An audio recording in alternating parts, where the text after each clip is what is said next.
Hello my dear students, आपका स्वागत है हमारे यूट्यूब चैनल ऑलवेज न्यू 142 पर। तो आज हम लोग पढ़ेंगे क्लास 9th केमिस्ट्री का अध्याय नंबर 5, जिनका नाम है प्राकृतिक संसाधन। इसके बारे में हम लोग पहले से भी खूब अच्छी तरह से परिचय पात्र हुए कि प्राकृतिक संसाधन हुआ है जिसका हमारे दैनिक जीवन में कहीं ना कहीं कुछ ना कुछ उपयोग है, जिसमें हवा है, जल है और मिट्टी है। और क्या हुआ कि आए दिनों इन सब में कुछ ना कुछ गड़बड़ी उत्पन्न हुई, तो उसको कहते हैं हम लोग प्रदूषण। और प्रदूषण से बचने, उसकी स्थिति को सुधारने का उपाय भी हमने विस्तार से देखा था। हमने इसका कुल 4 वीडियो प्रकाशित किया था। उम्मीद है अगर आप देखे होंगे तो सब कुछ समझ में आया होगा। अगर नहीं देखे हैं तो पहले वीडियो देखिए, तभी समझ में आएगा। क्योंकि आज हम लोग लघुत्तरीय क्वेश्चन देखने वाले हैं, वो भी कहाँ से, तो 10 से, क्योंकि इससे पहले 9 क्वेश्चन को हमने बखूबी आपको समझा दिया था। तो आज 10वां क्वेश्चन से हम लोग शुरू करेंगे। तो शुरू करने से पहले थोड़ा सा एक प्यारा सा मोटिवेशनल हो जाए, तब आगे चलेंगे। क्या कहते सुनिएगा। मंजिलों की तलाश में सफर में निकल आया हूं, मंजिलों की तलाश में सफर में निकल आया हूं, मुश्किल भरे हालात में घर से निकल आया हूं। कई जिम्मेवारियां हम पर जिसे निभाना है, कई जिम्मेवारियां हैं जिसे हमें निभाना है। जिद है जिंदगी में कुछ कर गुजर जाना है।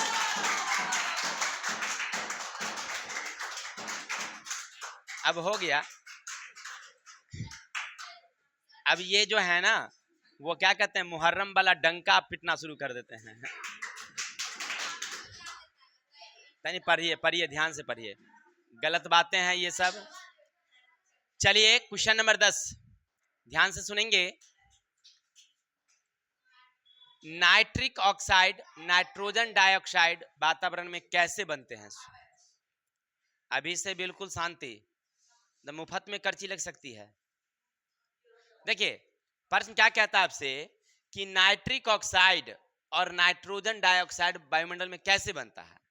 तो हमने इसके बारे में बताया था कि वायुमंडल में जब हम नाइट्रोजन गैस छोड़ते हैं और ऑलरेडी पहले से ऑक्सीजन गैस है, तो दोनों आपस में अभिक्रिया करते हैं, बनाते हैं नाइट्रिक ऑक्साइड।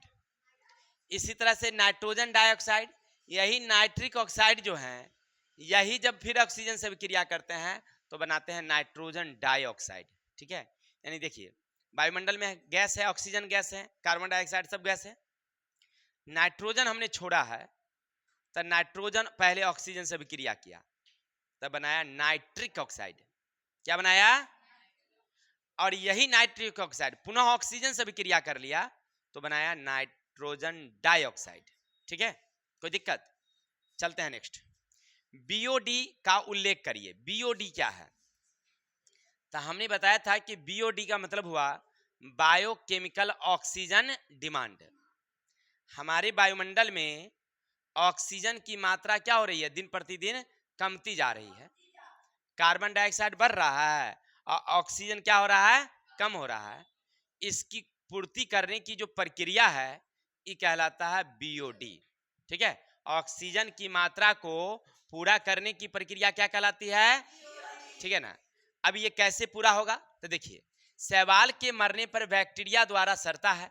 इस सड़न प्रक्रिया में जल में घुले ऑक्सीजन का उपयोग होता है, जल में घुले ऑक्सीजन का, जिससे जल में घुले ऑक्सीजन की मात्रा कम हो जाती है ना।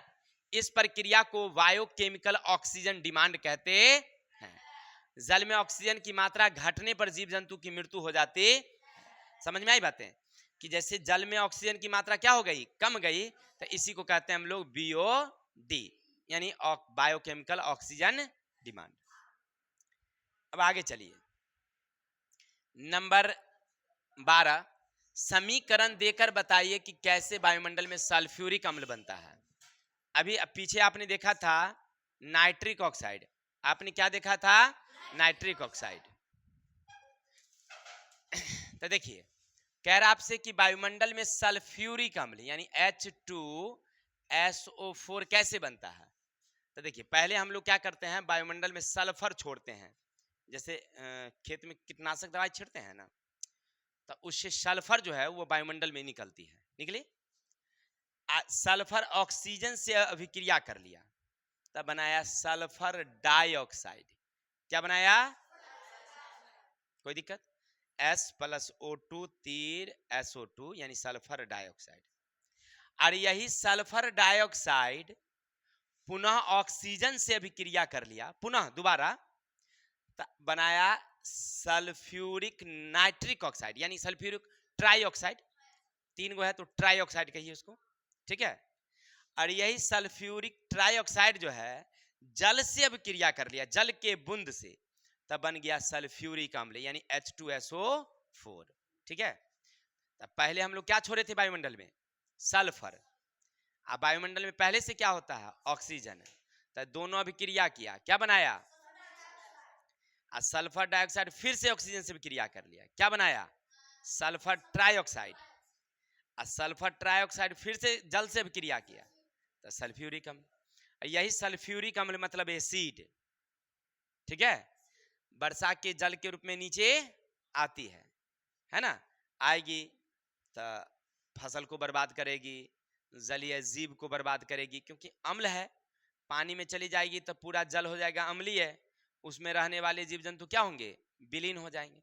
आप सुनते होंगे कि ताजमहल की सुंदरता नष्ट होती जा रही है, पहले वाली चमक अब नहीं रही है। क्यों? अम्लीय वर्षा के कारण।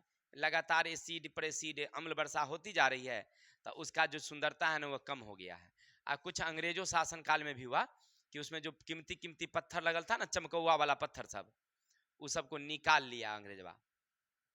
रूबी, पन्ना, मणिक, ये सब जो डायमंड सब जो लगल था सुंदर सुंदर, उस सबको क्या कर लिया है? वो निकाल लिया है। तो कहूँ कहूँ पर खुदला खुदला भी हो गया है। ताजमहल की खासियत है मालूम है आपको कि चांद की रात में जब आप देखेंगे तो रंग बदलता है घंटे घंटे। वो जैसे जैसे चांद घूमती है वैसे वैसे उसका रंग चेंज होता है। कभी ब्लू आपको दिखाई पड़ेगी, फिर 1 घंटे बाद देखिएगा तो लाल दिखाई पड़ेगी, 1 घंटे बाद देखिएगा तो वो पीली हो जाती है। अरे वाह, नहीं एक अद्भुत चीज है कि नहीं है कि चांद के साथ उसकी रंग बदलना, ये भी एक अद्भुत चीज है। वो पत्थर के कारण होती है, लेकिन एक अद्भुत चीजें हुई क्या, तो इसीलिए जो है वो लोग उसको बड़ा आश्चर्य से देखते हैं। दुनिया के वर्ल्ड की चीजों में एक नहीं। आई किताब की ओर, तो उसकी भी रंग क्या हो रहा है? धुंधला हो रहा है। किसके कारण? यही सल्फ्यूरिक अम्ल के। आगे चलेंगे, किन कारणों से ओजोन परत क्षीण होते जा रहे हैं? कहता है किन कारणों से। हाँ देखिए, अब से कहा जा रहा है कि किन कारणों से ओजोन परत क्षीण हो रही है। तो हम लोग पढ़े थे, देखिए जैसे हम लोग फ्रिज चलाते हैं, फ्रिज चलाते हैं ना, तो फ्रिज के पीछे ना एगो लोटा दिखेगा, इतना वो लोटा लगल रहता है, ओकरे में वो गैस रहता है जो उसको फ्रीजिंग करता है, ठंडा करता है। उसी तरह से आप अगर देखेंगे एसी है, कूलर है, तो इस सब में कुछ प्रकार की गैसें रहती है, जो चलती है ना तो उससे एक प्रकार की गैस निकलती है। हो गया। अब वो गैस क्या है? तो भाई क्लोरोफ्लोरोकार्बन, एरोसोल रसायन इसको कहिए। अब यही एरोसोल रसायन यानी क्लोरोफ्लोरोकार्बन जब वायुमंडल में जाती है तो वायुमंडल में पहले से जो ओजोन परत है, ओजोन परत से वो अभिक्रिया कर लेती है, कर लेगी ना। तो ओजोन का मतलब हुआ O3 है, तो यहां से गया है CFC, ये अभिक्रिया करके इसको O2 में बदल देता है। किस में बदल देता है? यानी ओजोन लेयर क्या हो गया? छीन हो गया, पतला हो गया। जो O3 था वो क्या हो गया? O2 हो गया। अब समझिए 3 गो होगा तो 3 लेयर, अब हो गया 2 गो तो 1 लेयर गायब, यानी ओजोन परत क्या? छीन। समझे? तो कैसे हुआ? प्रदूषण के कारण। किसके कारण? पृथ्वी पर हम लोग लगातार अनेक प्रकार के प्रदूषित हवा, अन्य प्रकार के गैसें छोड़ते हैं। ये वायुमंडल में जब जाती है तो उसको धीरे धीरे क्या कर देती है? ओजोन परत से अभिक्रिया कर लेती है, और ओजोन परत धीरे धीरे क्या हो जाती है? पतली होती चली जा रही है। कोई दिक्कत? चलिए आगे चलते हैं। कार्बन चक्र का वर्णन करना, आपसे कहा जा रहा है कि कार्बन चक्र का वर्णन कीजिए। यानी कार्बन चक्र किसे कहते हैं समझिएगा। तो हमारे वायुमंडल में क्या है भाई? कार्बन, ऑक्सीजन भी है, कार्बन भी है, नाइट्रोजन भी है, सब है ना। ये वायुमंडल से कार्बन को पेड़ पौधे अपने प्रकाश संश्लेषण अभिक्रिया में लेते हैं। कोई दिक्कत? तब पौधे प्रकाश संश्लेषण करते हैं तो क्या लेते हैं? कार्बन डाइऑक्साइड लेते हैं ना, अर्थात कार्बन वो ले लिया। तब वायुमंडल से कार्बन कहाँ गया? पेड़ पौधे में। क्लियर? पेड़ पौधे में बना फल, फूल, पत्तियां, तो हम जंतु जितने हैं वो फल फूल पत्ती के रूप में वो कार्बन को ग्रहण कर लिए, क्योंकि वो जो बनाया है वो है ग्लूकोज। वो फल है ना, वो क्या है? एक प्रकार का ग्लूकोज है। तो ग्लूकोज में भी कार्बन रहता है, कोई दिक्कत? तब वायुमंडल से कहाँ गया पहले कार्बन? पेड़ पौधे में। पेड़ पौधा से कहाँ गया? जंतु में। आ गया जंतु में। अब चलिए, मान लीजिए पेड़ पौधा का अपघटन हो गया, मर गया पेड़ पौधा, सूख गया, तो उसकी जो पत्तियां हैं, पेड़ तना है, उस सबको हम क्या करते हैं? जला देते हैं या धरती में अपघटन कर देते हैं, सड़ गल जाती है। तो जब सरती गलती है तो उसका जो कार्बन है ना वायुमंडल में फिर से मुक्त हो जाता है। हमारे शरीर में आया, हमारा जब अपघटन होगा, हमारी जब मृत्यु होगी, जीव जंतु का जब मृत्यु होगा, तो उसका अपघटन होने से उसके शरीर में जो कार्बन है वो फिर से वायुमंडल में क्या हो जाएगा? चला जाएगा। समझे? गया जैव अजैव, जैव अजैव घटक होते हुए कार्बन पुनः वायुमंडल में क्या हो गया? पहुंच गया। इस चक्र को कहते हैं हम लोग कार्बन चक्र। फिर से समझिएगा, कार्बन चक्र क्या है? तो कार्बन चक्र जैव और अजैव घटक होते हुए वायुमंडल में कार्बन पुनः पहुंच जाता है। ये प्रक्रिया क्या कहलाती है? जैसे जब पेड़ पौधे प्रकाश संश्लेषण की क्रिया करते हैं, इसे सुन के लिख के लाइएगा आप लोग, ठीक है? जब पेड़ पौधे प्रकाश संश्लेषण की क्रिया करते हैं तो वायुमंडल से कार्बन ले लेते हैं। अब उसके शरीर में चला गया कार्बन। प्रकाश संश्लेषण के बाद ग्लूकोज बनते हैं, जो पत्ती, फल, फूल इत्यादि के रूप में जमा हो जाते हैं। जब इन पत्ती को, फल फूल को जीव जंतु खाता है तो कार्बन अब चला गया जीव जंतु में।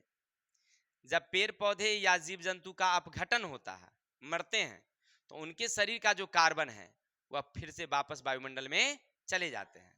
ये पूरा प्रक्रम कहलाता है कार्बन। किसी को दिक्कत? चलिए आगे चलते हैं। मिट्टी प्रदूषण रोकने के 3 उपाय। मान लीजिए आप में से किसी भाई को हमें बना दिया गया भाई मिट्टी प्रदूषण रोकने वाली मंत्री, कि भाई आप खेती बढ़ाइए, तब प्रदूषण रोकेंगे ना। तो कैसे रोकोगे, कोई बता सकते हो? बिल्कुल हम बता सकते हैं। कैसे? तो सबसे पहले हम लोग जो खेतों में उर्वरक का उपयोग करते हैं, उर्वरक समझ रहे हैं ना, यूरिया डीएपी जितनी चीजें, तो उसके जगह पर हम लोग कार्बनिक खेती करेंगे। कार्बनिक खेती का मतलब है कि यूरिया डीएपी की जगह पर हम लोग खाद डालेंगे। कौन वाला खाद? गोबर, खल्ली, इसके अलावे जो बर्मी कंपोस्ट होता है वो वाला, या हरित खाद डालेंगे। हरित खाद का मतलब है जैसे खेत को हम लोग तैयार कर लेंगे, उसमें हम लोग क्या करेंगे, 2-3 पत्ती का कोई पौधा तैयार कर लेंगे, और जब पौधा पूरा घन जाएगा तो उसको हम लोग क्या करेंगे, जोत देंगे। तो जोत देंगे तो पूरा हमारा जो खेत में जो है वो खाद, मतलब वो पत्ती गलेगी तो ह्यूमस प्राप्त हो जाएगी, तब हमको यूरिया डीएपी देने की जरूरत नहीं होगी। तो इस तरीके से हम लोग उर्वरक का प्रयोग कम करके और हरित खाद या कार्बनिक खाद दे करके हम लोग मृदा प्रदूषण को रोक सकते हैं। क्या? दूसरा उपाय है कि जहां हम लोग कीटनाशक दवाई का उपयोग करते हैं उसका हम लोग प्रयोग कम करेंगे। ठीक है? तो इस तरह से कीटनाशक दवाई के प्रयोग कम करने से भी हमारी मृदा प्रदूषण रुक सकती है। या हम लोग मृदा प्रदूषण प्लास्टिक के कारण भी बहुत ज्यादा हो रहा है। हमने बताया था कि आपके घर में बहुत सारा पन्नी आता है सबई के लिए, कुछ कुछ पैक होके आता है। मम्मी क्या करती है, सारे चीज़ों को खोल करके खाना तो बना लेती है, सबको उठा उठा के गोबर में जाके फेंक आती है गोवा पर ना। हम लोग ट्रैक्टर में भर के कहाँ भेज देते हैं? क्या हुआ? कहाँ भेज देते हैं? खेतों में भेज देते हैं। खेत में गया तो प्रदूषण करेगा कि नहीं करेगा? तो इससे हम लोग क्या करेंगे, पॉलीथीन का उपयोग कम करेंगे। तो कुछ कुल मिलाकर के अगर देखा जाए तो कुछ हद तक प्रदूषण कम हो सकती है। क्या? और साथ ही साथ पेड़ भी लगाएंगे, क्योंकि प्रदूषण का सबसे बड़ी समस्या है पेड़ नहीं है इसलिए प्रदूषण ज्यादा है। पेड़ ज्यादा रहेगा, सब धुआं धुआं को खा पी के क्या कर देती है, बराबर कर देती है, नहीं कर देती है। तो पेड़ रहेगा तो प्रदूषण कम होगा, तो पेड़ भी लगाएंगे। तो कुल मिलाकर के मिट्टी प्रदूषण को रोकने का उपाय यह है कि हम लोग उर्वरक का उपयोग कम करेंगे, कीटनाशक दवाई का उपयोग कम करेंगे और कार्बनिक खेती करेंगे। आगे क्वेश्चन क्या कहता है सुनते हैं। पर्सवेदन क्या है? पर्सवेदन का मतलब समझिए क्या कहता है। जल का कुछ भाग प्रकाश संश्लेषण की क्रिया में भोजन बनाने में प्रयुक्त होता है। शेष जल का पर्सवेदन की क्रिया द्वारा वायुमंडल में छोड़ दिए जाते हैं। जानवर जलाशय से जल पीते हैं और उसके शरीर में वाष्पीकृत होकर वायुमंडल में चला जाता है। इस तरह जल चक्र चलता रहता है। इसको कहते हैं पर्सवेदन। पर्सवेदन नहीं समझे, अपने हिसाब से समझ आते हैं उसको। देखिए, कभी आपकी मम्मी आपको ठंडा के दिनों में खाना बनाने के लिए कही होगी। बहुत सारे गांव में देखिएगा कि आंगने में रहता है चूल्हा, न रहता है। तो हमारी आयशा भी खाना बनाई, कद्दू का सब्जी बनाई थी, है ना। एक बोरा नमक लाई थी अभी, वो 1 किलो वाला पन्नी वाला, और आप हंसुए से काट दी ऊपर का मुंह, उनमें से एक लौप निकाल लिया, उसमें रख दी। ठीक है, रात का समय था, जल्दी जल्दी खाना उना बनाई और चूल्हे लगून छोड़ दी, नमक चली गई। क्या सुबह उठती है तो देखती है कि उसमें आधा पानी भरल है। हैं, इसकी मम्मी सुतले में जाके 2 चमेटा मारी, कहे कि ई की रात में तू नीमक में पानी कतला फेर दिली। अभी मने मने सोच रही कि हम तो फेटबे नहीं किए, ये रखा तो रखा कौन। ये आती है और हमरे यहाँ पूछती है कि सर ये हुआ कैसे। तो हम बोले नौमा में नहीं पढ़ी थी, पर्सवेदन एकरे ना कहते हैं कि कुछ जो है ना पदार्थ वायुमंडल से जल को क्या कर लेती है, अवशोषित कर लेती है, खींच लेती है।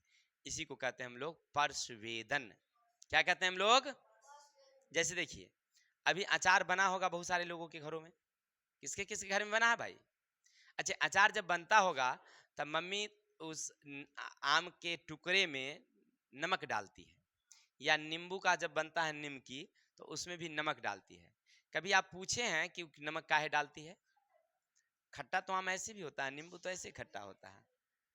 देखिए, उन नमक का काम क्या है कि आम में जो रस है ना, आम का जो रस है, रस को वो क्या कर लेती है, खींच लेती है, खींच लेती है, आम में से रस को निकाल देती है। समझे बात को? इसीलिए उसको नमक डाला जाता है। हाँ, तो नमक भाई आम वाला बात है तो थोड़ा सा भी करेगा, अचार वाला बात है आएगी था। लड़का देखता है कि सर जी को मुंह में पानी आ गया। अचार, अचार एक शब्द है जिसके साथ पानी का लगाव ज्यादा रहता है, क्या जी? और लड़कियां और को तो और ज्यादा कि कहीं रख दीजिए पूरा बोरियाम खाली है। हाँ, इसीलिए इसकी मम्मी नहीं बनाती, जानती है कि राक्षस कुंडली वाला एगो हमारे घर में आया हुआ है। चलिए आइए किताब की ओर, सुनिएगा सुनिएगा। तो हम लोग पढ़ रहे थे कि वो क्या है, पर्सवेदन। पर्सवेदन का मतलब हुआ कि कुछ ऐसे पदार्थ जो वायुमंडल से जल को क्या कर लेती है, अवशोषित कर लेती है, खींच लेती है। ये क्रिया क्या कहलाती है? पर्सवेदन। अब आगे सुनिएगा, प्रकाश संश्लेषण प्रक्रिया का क्या महत्व है। देखिए बाजी, प्रकाश संश्लेषण का हमारे लिए क्या महत्व है? तो बहुत महत्व है। अगर प्रकाश संश्लेषण नहीं होगा तो हम लोग जी पाएंगे? ऑक्सीजन नहीं मिलेगा, भोजने नहीं मिलेगा। हम लोग क्या खाते हैं? मूल रूप से चावल, दाल, गेहूं, नहीं इसके सब्जियां, ये नहीं खाते हैं। ये कहाँ से आता है? पौधा से। अब पौधा में प्रकाश संश्लेषण नहीं होगा तो ये सब आएगा? अब ये कह रही है कि सर जी खाली मांस खाएंगे, दूधे खाएंगे। चलो तोरो बात हम मान लेते हैं। तो ये मांस जो खाइएगा बकरी का, कुत्ता बिलाई का, तो वो कहां से आएगा? वो कहां से आएगा? वो भी तो पौधे खाता है, वो भी तो पौधा खाता है। यानी सब प्रत्यक्ष रूप से या अप्रत्यक्ष रूप से किस पर निर्भर है? पौधा पर। अब पौधा में प्रकाश संश्लेषण होबे नहीं करे तब पौधा बढ़ेगा? तब पौधा नहीं बढ़ेगा तो हम लोग जी पाएंगे? तो आप समझ गए ना कि प्रकाश संश्लेषण हमारे लिए क्यों जरूरी है। पूरा पृथ्वी पर जीव जंतु को बनाए रखने के लिए प्रकाश संश्लेषण, साथ ही साथ ऑक्सीजन को संतुलन के लिए भी प्रकाश संश्लेषण, क्योंकि वह कार्बन डाइऑक्साइड लेता है, ऑक्सीजन छोड़ता है। यानी खराब चीज लिया, अच्छा चीज छोड़ा, नहीं हो। इसलिए प्रकाश संश्लेषण। आगे, अमोनीकरण किसे कहते हैं? जब जंतु पौधे मृत्यु हो जाती है तो मृत्यु के मौजूद अन्य बैक्टीरिया मरे हुए पौधे के प्रोटीन को अमोनिया में बदल देता है, इसको कहते हैं हम लोग अमोनीकरण। नहीं समझे? जैसे देखिए पेड़ पौधा है, जीव जंतु है, तो वो सब मरेगा तो उसके अंदर में कुछ ना कुछ शरीर में बैक्टीरिया पनप जाता है। देखे होंगे जैसे आपके घर में एगो चूहा मरा, अब पूंछ पकड़े नचा के फेंक दिए बाहर में, तब बगल में उधर खेत की तरफ चला गया, नहीं चला गया। अब 2 दिन बाद गए तो देखिए मैं खुदुर खुदुर खुदुर खुदुर कर रहा है। हमरा भी मन हुआ कि पूरा सब्जी अच्छा होता, लेकिन कौन कौन खाए हैं चूहा का सब्जी? नहीं खाए हैं? देखिए बहुत आदमी खाता है चूहा का सब्जी, गलत बात नहीं। अरे हमारे यहाँ एक विद्यार्थी पढ़ती थी, उसके रूबी नाम थी, उसकी मम्मी ना हमारे यहाँ से चूहा ले जाती थी, हम लोग मुश्किल में पकड़ते थे तो जिंदा ले जाती थी। अरे हंसने की क्या बात है भाई, आप बंगाल के लोग नहीं खाते हैं? देखिए सांप खाते हैं, तो मेढक खाते हैं, तो कौन सी खाते हैं बंगाल के लोग। जैसे हमारी जफर की मामी लोग और मेढक उडक खाती होगी वहाँ, तरुआ के तर तर के उसमें से सब्जी उसका अच्छा होता है, रे बहुत होता है। हम नहीं खाए हैं, लेकिन हमारे देखिए हमारी एगो मौसी का बेटा है ना, तो वो बंगाली से शादी कर लिया, बंगाली है, तो वो भाग गया था दिल्ली, लव मैरिज किया था, वो दिल्ली लेके भाग गया। तो हम भी गए दिल्ली, तो हम देखे तो हमको लगा कि कौन जात होगी कौन जात ना, तो हम ना खाएंगे ओकरे यहाँ। तो हम अकेले थे वहाँ पर, जबकि उस समय में तो पहले दिन जब दी ना खाने के लिए तो हम नहीं खाए, हमको लगा कि भाई कौन बिरादर होगा, भट जाएंगे हम। तो वो बोलती है कि जो आप ही सोचते हैं कि भाभी कौन सा होगी कौन जात का, इसीलिए नहीं खाए अपना। तो हम मने मने सोचे रे भाई खा ले, क्या करेगा अब। हम कहले ना भाभी आप तो आप हमारी जाति के हो गए, अब शादी हो गया हमारे भैया से, तो अब हमरे हुए। हम सोचे वो बहाने अपना खाएंगे चुपचाप के यहाँ। हाँ, तो हम 2 टाइम अपन पहुँच जाते थे, लाइए भाभी खा लेते हैं। तो देखते थे वो खाना बनाती थी, तो दाल बनाती ओहो में रख देती थी मछली, वो बैगन सब्जी बनाती ओहो में रख देती, सब कुछ में मछली। अरे बा ये कौन कहानी है भाई, मुर्गा का तो वह में मैंने कुछ में ना कुछ ना चाहिए थोड़ा सा वो लोग का कहानी। हमको अच्छा नहीं लगता था, लेकिन क्या करते मजबूरी में, भूखा भूखाल टटाल अपने जो पकाते बढ़िया मिल रहा था मंगनिया में, अपना खा रहे थे। अब बैठ के उनको भी भैया रहते नहीं थे, हमरा से अपना मनोरंजन हो रहा था, उनको भी अच्छा आराम से खिस्सा उस्सा बतियाते। आइए किताब की ओर, तो समझे ना, जो जीव जंतु मरा है तो उनके शरीर में क्या रहता है? बैक्टीरिया। अब ये बैक्टीरिया जो है जब सरेगा गलेगा तो उनके शरीर में जो प्रोटीन है, जैसे हमारे बॉडी में जो प्रोटीन है उसको किस में बदल देता है? अमोनिया में। इसी को कहते हैं हम लोग अमोनीकरण। जीव जंतु के शरीर में जो प्रोटीन है मरने के बाद बैक्टीरिया उसको किस में बदल देता है? अमोनिया में। इसी को कहते हैं अमोनी। तो आज के लिए इतनी ही, कल मिलेंगे नेक्स्ट वीडियो के साथ। तब तक के लिए हंसते रहिए, मुस्कुराते रहिए, हमें विदा दीजिए। जय हिंद, जय भारत।